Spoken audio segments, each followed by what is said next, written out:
La credibilidad de la resurrección. Un sermón predicado la mañana del domingo 25 de agosto de 1872 por el reverendo Charles Haddon Spurgeon en el Tabernáculo Metropolitano, Newington, Londres. ¿Qué? ¿Se juzga entre vosotros cosa increíble que Dios resucite a los muertos? Libro de los Hechos, capítulo 26 y versículo 8. Nosotros no sufrimos ninguna angustia por las almas de nuestros amigos creyentes que han fallecido, pues estamos seguros de que están donde está Jesús y de que contemplan su gloria conforme a la memorable oración de nuestro Señor. Muy poco sabemos sobre el estado incorpóreo, pero sí lo suficiente para estar seguros sin lugar a dudas de que son supremamente dichosos. Terminaron de una vez con el pecado, con los cuidados y la aflicción, y reposan con su Salvador. Nuestra principal inquietud tiene que ver con esos cuerpos que depositamos en el sepulcro lóbrego y solitario. No podemos reconciliarnos con el hecho de que sus amados rostros estén siendo despojados de toda su belleza por los dedos de la putrefacción y que todos los distintivos de su condición humana sean víctimas de la corrupción. Para nosotros es duro que las manos y los pies y toda la hermosa textura de sus nobles formas se convierta en polvo y terminen en una completa ruina. No podemos evitar las lágrimas junto al sepulcro. Aún el hombre perfecto no pudo impedir el llanto junto a la tumba de Lázaro. Nos duele pensar que nuestros amigos están muertos y por eso nunca vamos a poder mirar con amor a la tumba. No podemos decir que las catacumbas o las bóvedas no nos complazcan. Aún lamentamos y sentimos que es natural el hacerlo, que una maldición tan terrible haya caído sobre nuestra raza como para que esté establecido para los hombres que mueran una sola vez. Dios la envió como un castigo y no podemos regocijarnos en ella. La gloriosa doctrina de la resurrección tiene el propósito de suprimir esa fuente de aflicción. No debemos turbarnos con respecto al cuerpo como tampoco debemos hacerlo con respecto al alma. La fe en la inmortalidad nos alivia de toda ansiedad en lo referente al espíritu de los justos, y esa misma fe, si es ejercida en la resurrección, disipará con igual certeza cualquier desesperanza de aflicción en cuanto al cuerpo, pues aunque aparentemente está destruido, ese cuerpo vivirá de nuevo. No ha sido entregado a la aniquilación. Ese mismo cadáver que depositamos en el polvo dormirá solo por un tiempo, y al sonido de la trompeta del arcángel despertará envuelto en una belleza excelsa, revestido con unos atributos desconocidos para él mientras permaneció aquí. El amor del Señor para con su pueblo es un amor por su humanidad integral. Él los escogió, no como espíritus incorpóreos, sino como hombres y mujeres vestidos de carne y sangre. El amor de Jesucristo para con sus escogidos no es meramente un afecto hacia su naturaleza superior, sino también hacia aquello que somos propensos a considerar como su parte inferior, pues en su libro todos sus miembros fueron registrados. Él guarda todos sus huesos y aun los cabellos de su cabeza están todos contados. ¿Acaso no asumió él nuestra íntegra condición humana? Él tomó en unión con su deidad un alma humana, pero también asumió un cuerpo humano y en ese hecho nos ha proporcionado una evidencia de su afinidad con nuestra humanidad completa, con nuestra carne y con nuestra sangre, así como con nuestra mente y con nuestro espíritu. Además, nuestro Redentor ha rescatado perfectamente tanto el alma como el cuerpo. No fue una redención parcial la que nuestro pariente realizó por nosotros. Sabemos que nuestro Redentor vive, no solo con respecto a nuestro espíritu, sino con respecto a nuestro cuerpo, así que, aunque el gusano devore su piel y su carne, resucitará porque lo ha redimido del poder de la muerte y lo ha rescatado de la prisión de la tumba. La humanidad íntegra del cristiano ya ha sido santificada. No es meramente con su espíritu que sirve a su Dios, sino que presenta a sus miembros para la gloria de su Padre Celestial como instrumentos de justicia. El apóstol pregunta: ¿O ignoráis que vuestro cuerpo es templo del Espíritu Santo? Ciertamente lo que ha sido un templo del Espíritu Santo no será destruido definitivamente. Puede ser desmantelado como era desmantelado el tabernáculo en el desierto, pero era desmontado para ser levantado de nuevo, o para usar una variante de la misma figura. El tabernáculo puede desaparecer, pero solo para ser reemplazado por el templo. Sabemos que si nuestra morada terrestre, este tabernáculo, se deshiciere, tenemos de Dios un edificio, una casa no hecha de manos eterna en los cielos. Hermanos míos, Si el Salvador dejara una parte de los componentes de los miembros de su pueblo en la tumba, no sería una victoria completa sobre Satanás. Si solo emancipara a sus espíritus, no se vería como si hubiese destruido todas las obras del diablo. No habrá ni un solo hueso, ni tampoco un solo trozo de hueso de alguno de los miembros del pueblo de Cristo que permanezca en el osario al final. La muerte no podrá mostrar ni un solitario trofeo. Su prisión será despojada de todo el botín que haya tomado de nuestra humanidad. El Señor Jesús tendrá en todas las cosas la preeminencia e incluso con respecto a nuestro componente material, Él vencerá a la muerte y al sepulcro, llevando cautiva nuestra cautividad. Es un gozo pensar que ya que Cristo ha redimido al hombre y ha santificado al hombre integralmente, y ya que será honrado en la salvación integral del hombre, entonces nuestra humanidad completa podrá glorificarlo. Las manos con las que pecamos serán alzadas en una adoración eterna. Los ojos que han contemplado el mar verán al Rey en su hermosura.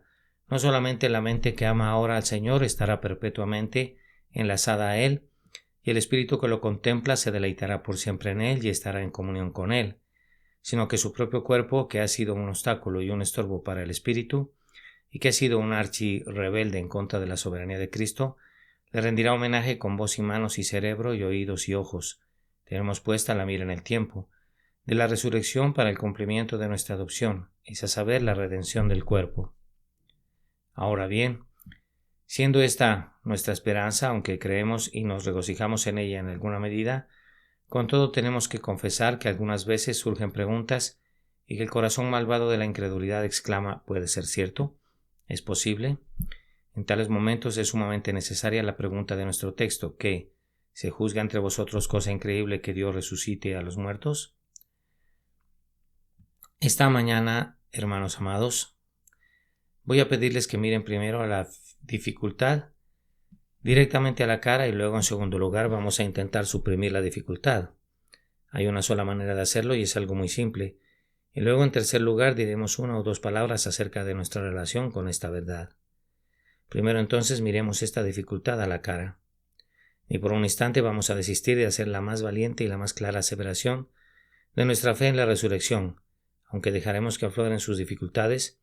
En diferentes momentos algunos cristianos confundidos han intentado paliar o atenuar el impacto de la doctrina de la resurrección y de otras verdades semejantes con el objeto de hacerlas más aceptables para las mentes escépticas o filosóficas, pero eso no ha tenido ningún éxito nunca.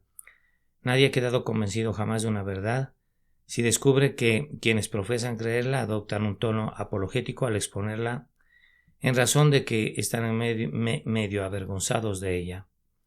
¿Cómo puede alguien convencer a otra persona medio avergonzado de ella? ¿Cómo puede alguien convencer a otra persona de una verdad si no se siente, o más bien siente una convicción por esa verdad? Pues hablando claramente, es eso a lo que se reduce cuando modificamos, matizamos y atenuamos nuestros enunciados doctrinales. Hacemos concesiones que nunca serán recíprocas y que solo son recibidas como admisiones de que nosotros mismos no creemos lo que aseveramos. Por esta política de recortar y podar, rampamos las guedejas de nuestra fuerza y quebrantamos nuestro propio brazo. Nada parecido a eso me afecta ni ahora ni en ningún otro momento. Entonces nosotros creemos con absoluta certeza que el propio cuerpo que es depositado en la tumba resucitará y tenemos la intención de decirlo literalmente, tal como lo enunciamos. No estamos usando el lenguaje de la metáfora o hablando de un mito. Creemos que es un hecho real que los cuerpos de los muertos resucitarán de su tumba y admitimos y nos regocijamos en ese hecho, que el cuerpo del varón justo experimentará un gran cambio, que su componente material habrá perdido la tosquedad y la tendencia a la corrupción que ahora lo caracteriza, que estará adaptado para propósitos más excelsos, pues si bien ahora es solo una vivienda apta para el alma o para las facultades intelectuales inferiores, estará adaptado entonces para el espíritu o para la parte más excelsa de nuestra naturaleza. Nos regocijamos porque aunque sea sembrado en debilidad, será resucitado en poder. Aunque sea sembrado en deshonra, resucitará en gloria. Sin embargo, nosotros sabemos que será el mismo cuerpo. El mismísimo cuerpo que es depositado en la tumba habrá de resucitar. Existirá una absoluta identidad entre el cuerpo en que morimos y el cuerpo en que resucitamos del polvo. Pero debe recordarse que la identidad no es lo mismo que la absoluta igualdad de la sustancia y de la continuidad de los átomos. Nosotros no mencionamos en absoluto este matiz con el propósito de suprimir el filo de nuestro enunciado, sino simplemente porque es cierto. De hecho, estamos conscientes de que estamos viviendo en los mismos cuerpos que poseíamos hace 20 años. Con todo se nos dice, y no tenemos ninguna razón para dudarlo, que tal vez ni una sola partícula de la materia que constituye ahora nuestro cuerpo estaba en él hace 20 años. Los cambios que han experimentado nuestros cuerpos físicos desde la infancia son muy grandes y con todo tenemos los mismos cuerpos. Todo lo que les pedimos es que admitan una identidad semejante a la resurrección. Todo el mundo admite que el cuerpo con el que morimos seguirá siendo el mismo cuerpo con el que nacimos, aunque ciertamente no es el mismo en todas sus partículas. Es más, cada una de las partículas pudiera haber sido sustituida y con todo seguirá siendo el mismo. Entonces el cuerpo con el que resucitemos será el mismo cuerpo con el que morimos. Será cambiado grandemente, pero esos cambios no serán de un tipo que afecte su identidad. Ahora bien, en vez de declarar esto con el objeto de hacer que la doctrina se muestre más creíble, yo les aseguro que si viera que la Escritura enseña que cada fragmento de hueso, carne, músculo y nervio que depositamos en la tierra habrá de resucitar, yo lo creería con la misma facilidad con la que acepto ahora la doctrina de la identidad del cuerpo, de la manera que acabo de declararlo. No estamos deseosos en absoluto de hacer que nuestras carencias parezcan filosóficas o probables, nada de eso. No pedimos que los hombres digan eso puede ser sustentado por la ciencia, que los científicos se sujeten a su propia esfera y nosotros nos sujetaremos a la nuestra. La doctrina que enseñamos no ataca a la ciencia humana, ni la teme, ni la adula, ni le pide su ayuda. Nosotros proseguimos en un terreno muy diferente cuando usamos las palabras del pasaje y preguntamos ¿por qué se juzga, cosa increíble, que Dios resucite a los muertos? Esperamos una resurrección de los muertos, tanto de los justos como de los injustos. Tenemos la firme convicción de la literal resurrección del cuerpo humano. Ahora bien, esta esperanza está rodeada naturalmente de muchas dificultades, porque antes que nada, la gran mayoría de los muertos ha experimentado la putrefacción. La gran mayoría de los cadáveres se ha podrido y se ha disuelto por completo, y una sustancial proporción de todos los otros cadáveres probablemente la seguirán. Cuando vemos cuerpos que han quedado petrificados o momias que han sido embalsamadas, pensamos que si todos los cuerpos fueran preservados de esa manera, sería más fácil creer en su restauración a la vida, pero cuando abrimos algunos antiguos sarcófagos y no encontramos allí otra cosa que un polvo café casi impalpable, cuando abrimos una tumba en el cementerio de la iglesia y solo encontramos unos trozos de huesos pulverizados, y cuando pensamos en los antiguos campos de batalla, donde cayeron miles de combatientes, donde no obstante con el paso de los años no queda ahí ningún rastro de seres humanos, puesto que los huesos se han fundido completamente en la tierra y en algunos casos han sido absorbidos por las raíces y las plantas y han pasado a otros organismos, parece ciertamente algo increíble que los muertos resuciten. Además, los cadáveres han sido destruidos con cal viva, han sido quemados, devorados por las bestias, e incluso han sido comidos por los propios seres humanos. Entonces, ¿cómo resucitarán esos cadáveres?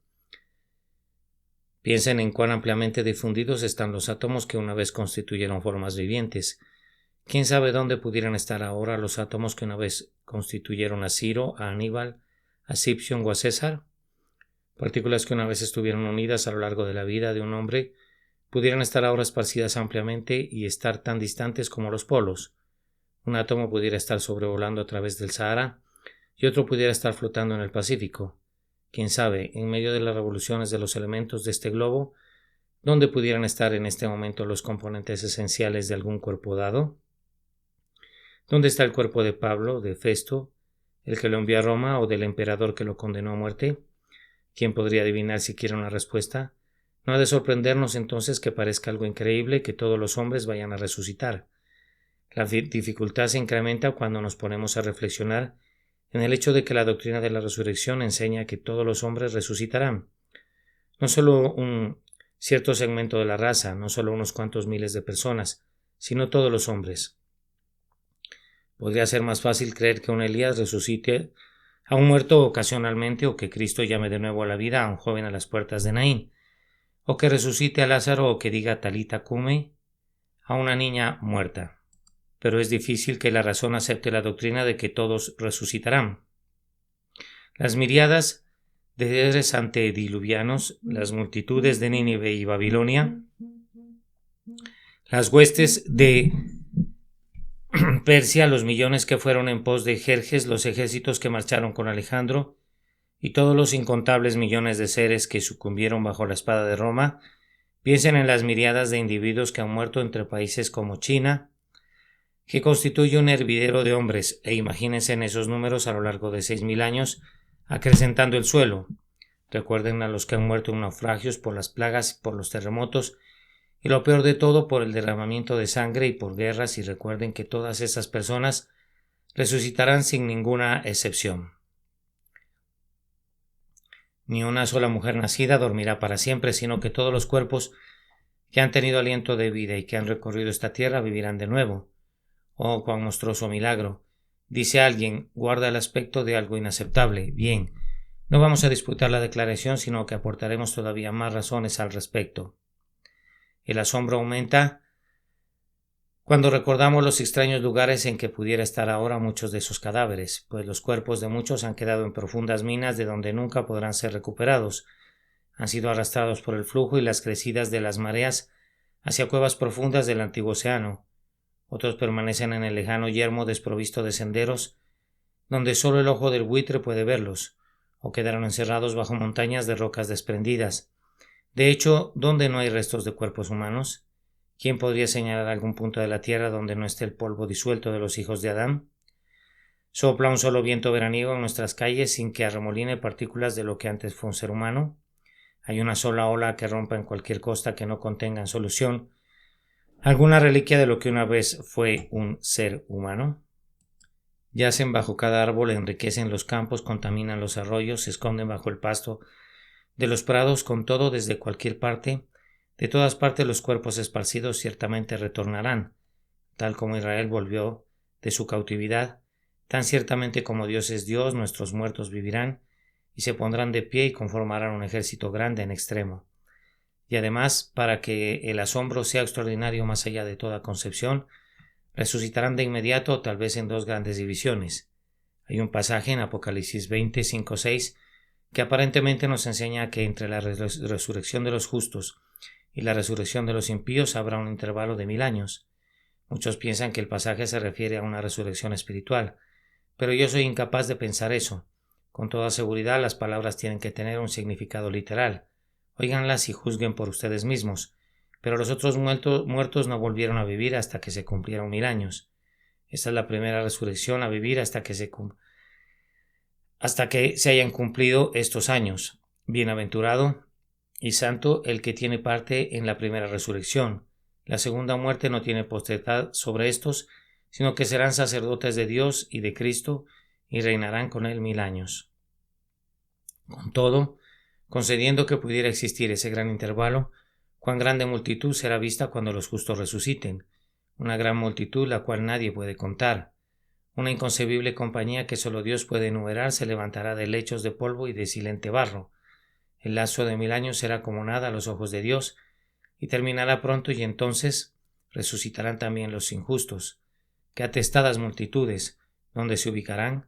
¿Qué llanuras de la tierra las albergarán? ¿Acaso no cubrirán toda la sólida tierra, incluyendo las cimas de los montes? ¿No necesitarán usar el propio mar como si fuera el nivel del suelo para el gran juicio de Dios? En un instante se presentarán ante Dios cuando la trompeta del arcángel haga sonar clara y estridentemente la convocatoria para el juicio final. No tendrán que pasar años para que el gran taller de Dios, en este gran taller cada hueso sea unido al hueso que le corresponde y el asombroso mecanismo sea restablecido. Un instante bastará para reconstruir las ruinas de los siglos, así como nuestros cuerpos fueron formados con prontitud al principio en las partes más bajas de la tierra. Así también su restauración de los muertos será efectuada en un abrir y cerrar de ojos. El hombre necesita tiempo, pero Dios, que es el creador del tiempo, no lo necesita. Los siglos de los siglos no son para él sino instantes. En un instante realiza sus más grandiosos portentos, prodigios sin par. No nos sorprende que a muchos les parezca increíble que Dios resucite a los muertos.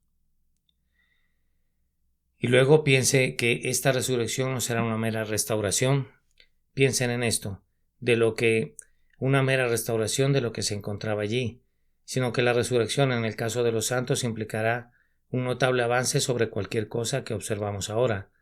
Ponemos en el suelo un bulbo y se yergue como un lirio de oro. Dejamos caer en la tierra vegetal una semilla y brota como una exquisita flor, resplendente con brillantes colores. Esas son las mismas cosas que depositamos en la tierra, las mismas idénticamente, pero oh, cuán diferentes de igual manera. Los cuerpos que son sembrados en el entierro son otras tantas semillas que brotarán en frutos inimaginablemente bellos mediante el poder divino. Esto hace crecer el asombro, pues el Señor Jesús no solo arrebata la presa de entre los dientes del destructor, sino que aquello que se había convertido en alimento de gusanos, en polvo y cenizas, Él lo resucita a su propia imagen sagrada. Es como si un vestido andrajoso y carcomido por la polilla fuera deshilachado y luego por una palabra divina fuera restaurado a su estado de perfección, y en adición fuera dejado más blanco de lo que pudiera blanquear cualquier lavador en la tierra, y fuera adornado con flecos y bordados costosos que le eran desconocidos hasta entonces, y que todo eso fuera realizado en un instante. Hemos de dejar que permanezca como un mundo de portentos, maravilloso más allá de todas las cosas. Ni por un instante intentaremos rebajar su significado mediante disculpas explicativas ni supresiones de las asperezas de la verdad. Una de las dificultades de creerlo es que no hay positivamente ninguna analogía apropiada en la naturaleza que pueda servir de apoyo. Hay fenómenos a nuestro alrededor que son algo parecidos a eso, de tal manera que pueden compararse, pero yo creo que no hay ninguna analogía en la naturaleza sobre la cual sería justo fundamentar un argumento. Por ejemplo, algunas personas han dicho que el sueño es la analogía de la muerte y que nuestro despertar es una especie de resurrección. La figura es admirable, pero la analogía está lejos de ser perfecta, ya que en el sueño de la vida continúa, más bien, el sueño de la vida continúa. La continuidad de su vida es manifiesta para el propio individuo. En sus sueños sí también es manifestada para todos los espectadores que deciden contemplar al durmiente, al oírlo respirar y al vigilar los latidos de su corazón. Pero en la muerte el cuerpo no muestra ningún pulso ni ningún otro signo vital que haya quedado en él. No mantiene su integridad como lo hace el cuerpo del durmiente. Imaginen que al hombre que dormita se le arrancara cada miembro y que fueran molidos en un mortero y quedaran reducidos a polvo, y que ese polvo fuera mezclado con arcilla y tierra, y que luego lo vieran despertar al llamado de ustedes. Tendrían entonces algo digno de llamarse analogía, pero un simple sueño del que el hombre despierta sobresaltado, si bien es una excelente comparación, está muy lejos de ser la contraparte o la profecía de la resurrección. Más frecuentemente oímos que se menciona la metamorfosis de los insectos como una sorprendente analogía. La larva es el hombre en su presente condición, la crisálida es un tipo del hombre en su muerte, y el imago es a saber el insecto que ha experimentado su última metamorfosis, es la representación del hombre en su resurrección. Es un símil admirable ciertamente, pero nada más, pues en la crisálida hay vida, hay un organismo, allí se encuentra de hecho el insecto entero. Ningún observador podría confundir a la crisálida con algo muerto. Tómenla y descubrirán que contiene todo lo que saldrá de ella. La criatura íntegra dormita evidentemente allí. Si aplastaran a la crisálida y se secaran todos sus líquidos vitales, si la molieran hasta convertirla en polvo, si la pasaran a través de un proceso químico y la disolvieran completamente, y luego la convirtieran en una mariposa, tendrían la analogía de la resurrección. Pero esto es algo todavía desconocido para la naturaleza. Yo no encuentro nada malo respecto a ese cuadro, el cual es sumamente instructivo e interesante, pero usarlo como argumento sería algo en extremo infantil. Tampoco es más concluyente la analogía de la semilla. Cuando la simiente es arrojada en el suelo, muere y no obstante revive a su debido tiempo. De aquí que el apóstol la use como un tipo y un emblema apropiado de la muerte. Él nos dice que la semilla no es vivificada a menos que muera. ¿Qué es la muerte? La muerte es la desintegración de un organismo hasta quedar en sus partículas originales, y así la semilla comienza a descomponerse en sus elementos para retroceder desde el organismo con vida hasta un estado inorgánico, pero todavía permanece un germen de vida, y el organismo que se desintegra se convierte en su alimento gracias al cual se reconstruye a sí mismo. Sucede así con los cadáveres de los cuales ni siquiera permanece una traza. ¿Quién descubrirá un germen de vida en el pútrido cadáver? No diré que no pueda haber ningún núcleo esencial que algunos seres mejor instruidos pudieran percibir, pero yo preguntaría dónde podría suponerse que se ubica en el cuerpo descompuesto. ¿Estará acaso en el cerebro? El cerebro es una de las primeras cosas que desaparecen. El cráneo está vacío y desocupado. ¿Estará acaso en el corazón? Ese órgano tiene también una breve duración, mucho más breve que la de los huesos. No es posible que un microscopio pueda descubrir en alguna parte algún principio vital en cuerpos que han sido exhumados. Remuevan la tierra donde está enterrada la semilla en el momento que quieran y la encontrarán donde la colocaron. Si en verdad habrá de brotar del suelo, pero ese no es el caso del hombre que ha estado enterrado unos cuantos cientos de años. La última reliquia de él probablemente se encuentre más allá de todo reconocimiento. Las generaciones venideras no son más susceptibles de ser descubiertas de las que han pasado.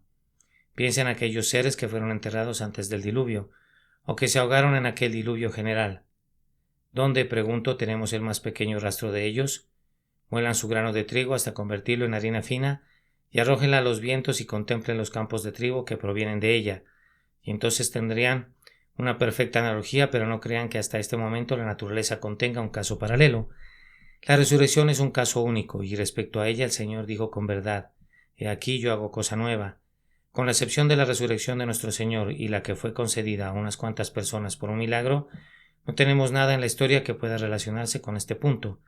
Tampoco necesitamos buscar alguna evidencia, pues tenemos una base mucho más segura sobre la cual apoyarnos.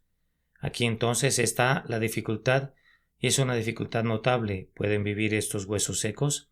Es algo increíble que los muertos resuciten. ¿Cómo hemos de responder a las exigencias del caso?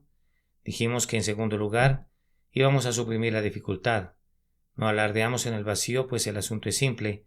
Lean el texto de nuevo con el debido énfasis y ya está. ¿Qué? ¿Se juzga entre vosotros cosa increíble que Dios resucite a los muertos? Podría parecer increíble que los muertos resuciten, pero ¿por qué debería parecer increíble que Dios el Todopoderoso, el Infinito, resucite de los muertos? Si admiten que Dios existe, no queda ninguna dificultad. Si admiten que Dios es y que es omnipotente, si admiten que Él ha dicho que los muertos resucitarán, la creencia deja de ser difícil y se torna inevitable. Tanto la imposibilidad como la incredulidad se desvanecen en la presencia de Dios. Yo creo que esta es la única manera como las dificultades de la fe han de ser enfrentadas. No sirve de nada acudir a la razón en busca de armas contra la incredulidad, pues la palabra de Dios es la verdadera defensa de la fe. Es insensato edificar con madera y paja cuando están disponibles unas sólidas piedras. Si mi Padre Celestial hace una promesa o revela una verdad, ¿no he de creerle si no he consultado a los filósofos al respecto? ¿Acaso la palabra de Dios es verdadera solo cuando la razón finita la aprueba? Después de todo, ¿acaso el juicio del hombre es la conclusión definitiva?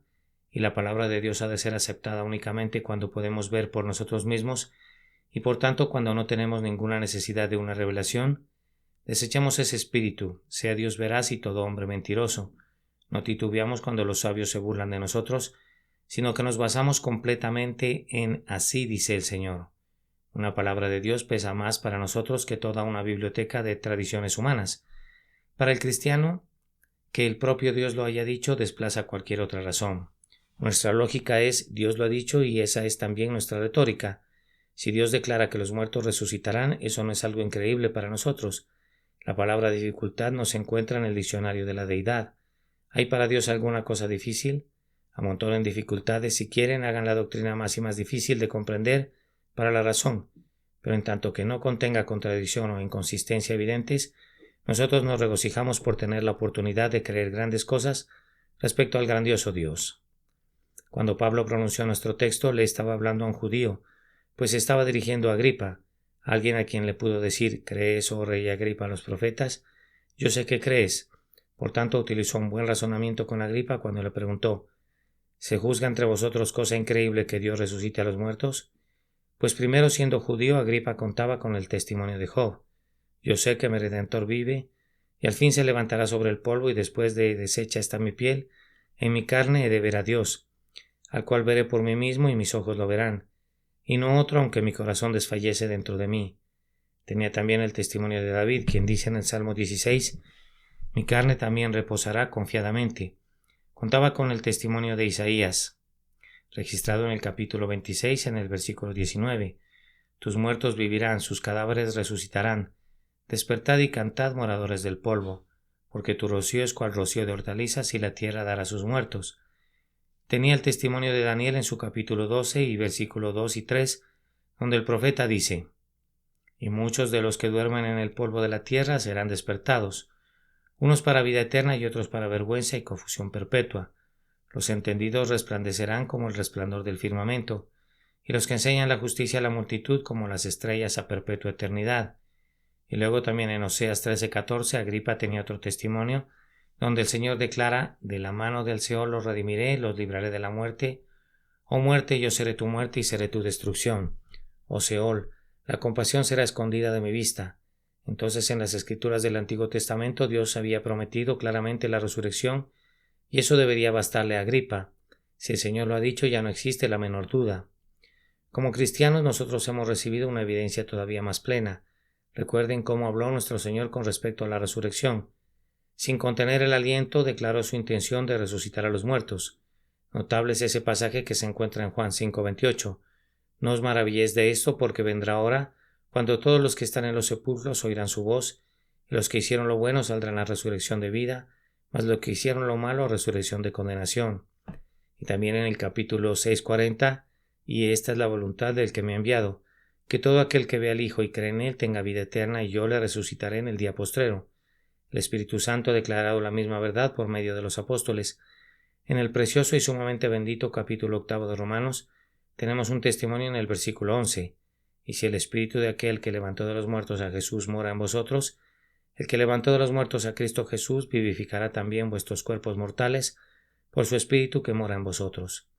Acabo de leerles ahora el pasaje de la primera carta de los Tesalonicenses, que rebosa verdad, donde se nos pide que no nos aflijamos como aquellos que están sin esperanza, y pueden encontrar en Filipenses en el 3 capítulo y versículo 21 otra prueba, el cual transformará el cuerpo de la humillación nuestra para que sea semejante al cuerpo de la gloria suya, por el poder con el cual puede también sujetar a sí mismo todas las cosas.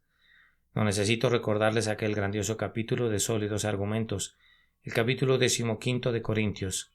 Más allá de toda duda, el testimonio del Espíritu Santo es que los muertos resucitarán, y admitiendo que hay un Dios todopoderoso, no encontramos ninguna dificultad en aceptar la doctrina y en abrigar una bendita esperanza. Al mismo tiempo, sería bueno mirar en torno nuestro y notar qué ayudas ha establecido el Señor para nuestra fe. Queridos amigos, estoy muy seguro de que hay muchas maravillas en el mundo que no habríamos creído a través de simples reportes si no nos hubiéramos encontrado con ellas gracias a la experiencia y a la observación. El telégrafo eléctrico, aunque solo sea un invento del hombre, habría sido tan difícil de creer hace 1000 años como la resurrección de los muertos lo es ahora.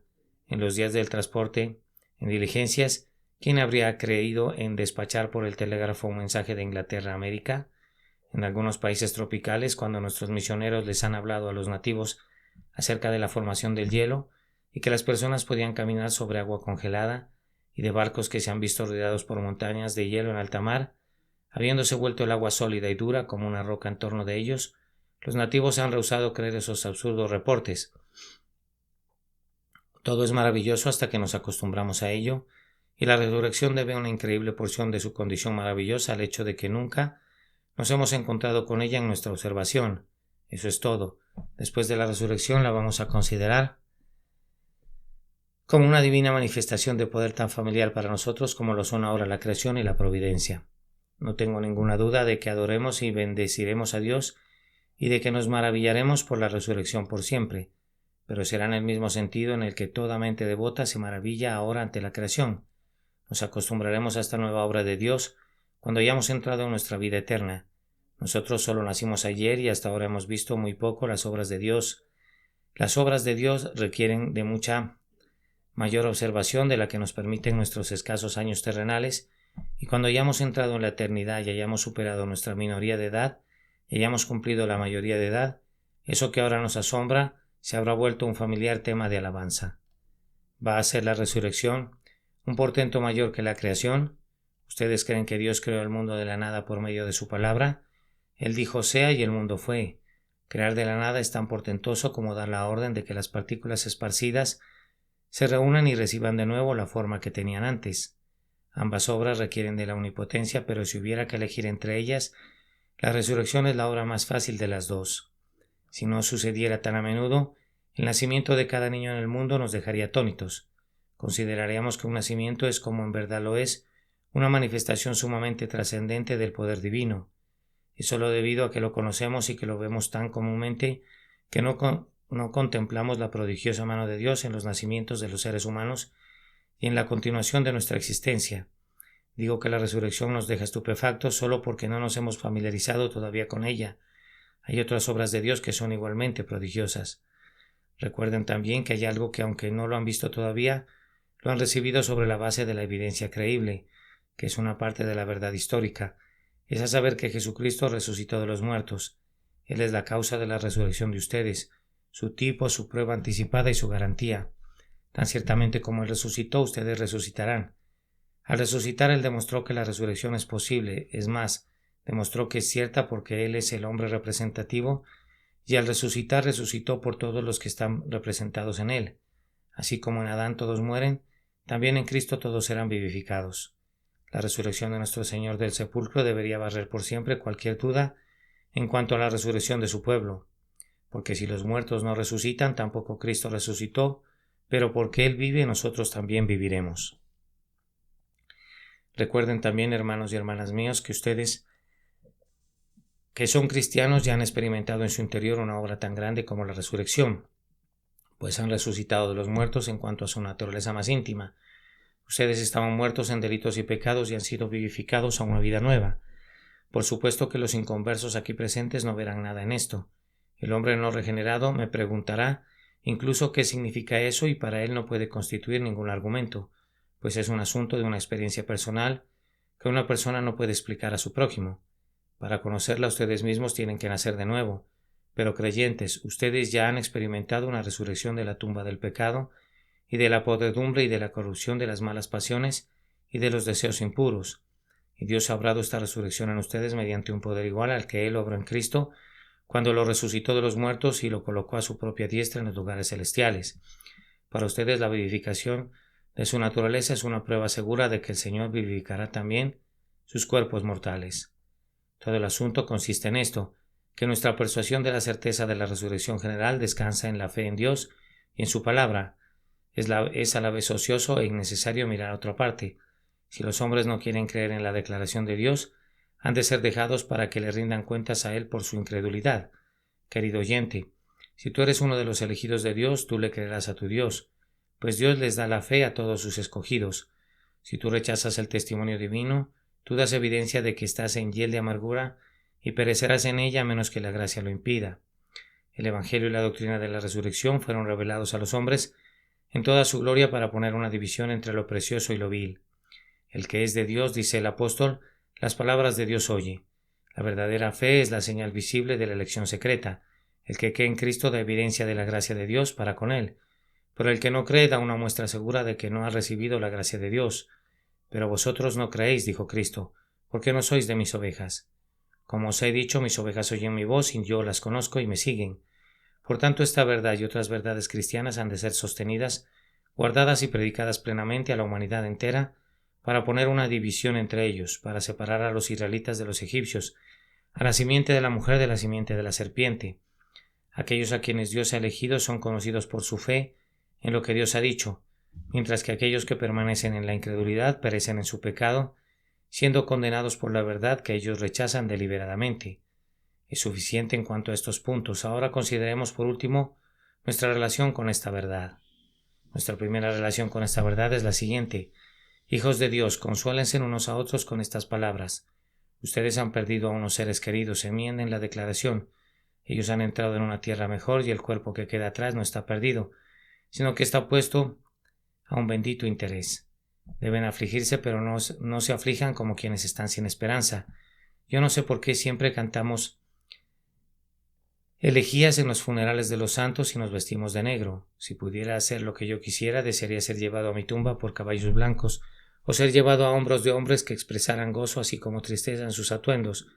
Pues ¿por qué habríamos de afligirnos por aquellos que han partido a la gloria y han heredado la inmortalidad?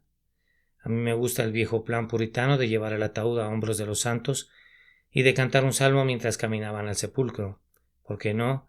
Después de todo, ¿por qué habría de llorar por los glorificados? Hagan sonar la trompeta de júbilo, que el sonoro clarín emita las gozosas notas de victoria.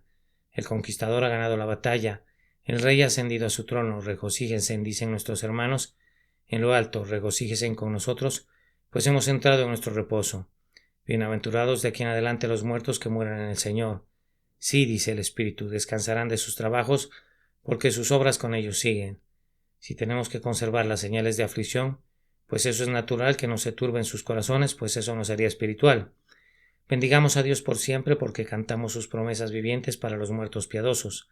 A continuación, demos ánimo a nuestros corazones ante la perspectiva de nuestra propia partida. Pronto habremos de morir. Hermanos míos, nosotros también hemos de morir. No hay licenciamiento en esta guerra. Hay una flecha y hay un arquero. La flecha está destinada a mi corazón y el arquero apuntará hacia allá letalmente. Hay un lugar donde ustedes dormirán, tal vez en una solitaria tumba en una tierra extraña, o tal vez en un nicho donde yacerán sus huesos junto con los de sus ancestros, pero al polvo han de retornar. Bien, no hemos de desconsolarnos, pues es solo por un breve lapso, es solo un descanso en el camino a la inmortalidad. La muerte es un incidente pasajero entre esta vida y la siguiente. Enfrentémosla no solo con ecuanimidad, sino con expectación, puesto que no es a la muerte sino a la resurrección a la que aspiramos ahora. Además, como estamos en espera de una bendita resurrección, respetemos nuestros cuerpos. No dejemos que nuestros miembros se conviertan en instrumentos del mal. No dejemos que sean manchados por el pecado. El cristiano no debe de ninguna manera manchar su cuerpo con glotonería ni con borrachera, ni con actos de inmundicia, pues nuestros cuerpos son templos del Espíritu Santo. Si alguno destruyera el templo de Dios, Dios le destruirá a él. Sean puros. En su bautismo sus cuerpos fueron lavados con agua pura para enseñarles que a partir de ese momento tienen que estar limpios de toda mancha. Aparte de ustedes todo lo malo. Los cuerpos que han de morar por siempre en el cielo no deben ser sometidos a contaminación aquí abajo. Por último, y este es un pensamiento muy solemne, los impíos han de resucitar, pero será una resurrección de aflicción. Sus cuerpos pecaron y serán castigados. Temed más bien, dice Cristo, aquel que puede destruir el alma y el cuerpo en el infierno. Él entregará a ambos a un sufrimiento que causará perpetuamente una constante destrucción para ellos. Eso es terrible, en verdad. Dormir en la tumba sería infinitamente preferible a una tal resurrección. La resurrección de condenación, según la llama la Escritura, una resurrección para vergüenza y confusión perpetua. Según la describe Daniel, esa es una terrible resurrección en verdad. Ustedes podrían alegrarse de escapar de ella. Ciertamente ya sería lo suficientemente terrible para su alma sufrir la ira de Dios eternamente sin que el cuerpo la acompañe. Pero ha de ser así. Si el cuerpo y el alma que pecan, cuerpo y alma deben sufrir, y deben hacerlo eternamente. Jeremy Taylor nos cuenta acerca de un cierto Acilius Aviola, que fue atacado de apoplejía y sus amigos, pensando que estaba muerto, lo llevaron a su pira fúnebre, pero una vez que el calor calentó su cuerpo, despertó para descubrirse circundado irremediablemente por las llamas fúnebres. En vano gritó pidiendo su liberación, pues no pudo ser rescatado, sino que pasó de un adormecimiento a un intolerable tormento. Así es el dar el despertar de cada cuerpo pecaminoso cuando despierte de su sueño en la tumba. El cuerpo se levantará para ser juzgado, condenado y arrojado de la presencia de Dios, para ser enviado a un castigo eterno. Que Dios nos conceda que ese no sea nunca el caso de ustedes ni el mío, sino que creamos en Jesucristo ahora y así obtengamos una resurrección para vida eterna. Amén. La credibilidad de la resurrección. Un sermón predicado la mañana del domingo 25 de agosto de 1872 por Carlitos Spurgeon en el Tabernáculo Metropolitano, Newington, Londres. ¿Qué? ¿Se juzga entre vosotros cosa increíble? ¿Que Dios resucite a los muertos? Hechos, capítulo 26 y versículo 8.